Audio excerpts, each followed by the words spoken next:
नमस्कार, आदाब, सत श्री अकाल दोस्तों। मैं हूँ स्वप्निल और एक लंबे अरसे के बाद आज आप लोगों से बातचीत करने आई हूँ। क्या करूँ भाई, कुछ ऐसा कंटेंट मुझे मिल ही नहीं रहा था जिसके बारे में बात करने का मेरा मन करे। लेकिन आजकल टीवी पे जो कंटेंट आ रहा है ना, उसे देखकर मैं अपने आप को रोक नहीं पा रही हूँ। मेरा मन करता है कि एक बार फिर से मैं आप सबके साथ रोज इन सब के बारे में चर्चा करूँ। और आज जिस सीरियल के बारे में मैं चर्चा करने आई हूँ वो है हम सबका फेवरेट अनुपमा। अनुपमा की जिंदगी में काफी सारे उतार चढ़ाव आते रहे हैं और हम सब उसे बरसों से देखते चले आ रहे हैं। लेकिन आजकल जो उसकी लाइफ में हो रहा है, यानी कि गुरु माँ की एंट्री के बाद लाइफ ने एक अलग ही ट्विस्ट एंड टर्न ले लिया है। भाई गुरु माँ ने रातों रात उसे प्रमोट कर दिया। 1-1.5 महीने के अंदर ही उसे अपनी उत्तराधिकारी घोषित कर दिया। अरे भाई, इतना बड़ा फैसला करने से पहले अनुपमा के बारे में अच्छी तरह से जांच पड़ताल तो कर लेती।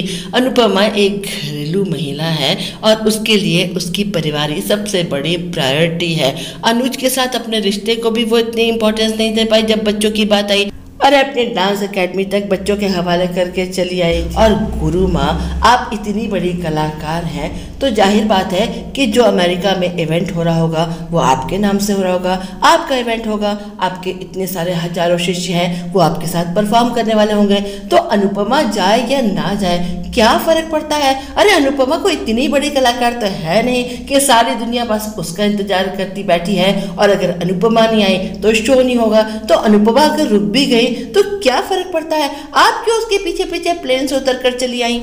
आपने क्यों अपना अमेरिका का ट्रिप कैंसिल कर दिया? अब अनुपमा पे दोष बढ़ रही है कि तुम्हारी वजह से मेरा नाम, मेरी प्रतिष्ठा, मेरा सब कुछ बर्बाद हो गया।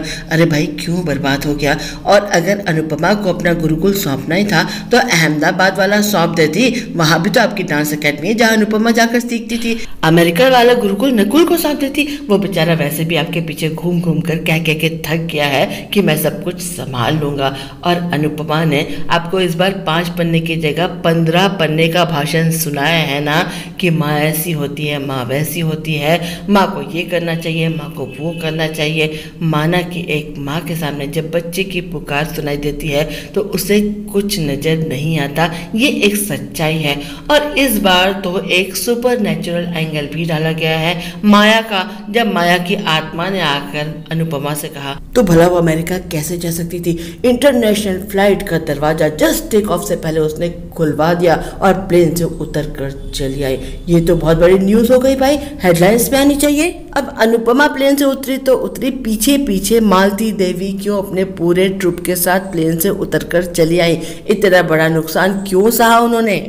खैर, मालती देवी जी ने साक्षात मुनि दुर्वासा का रूप धारण किया, अनुपमा को श्राप दे डाला, उसे बर्बाद करने की ठान ली है।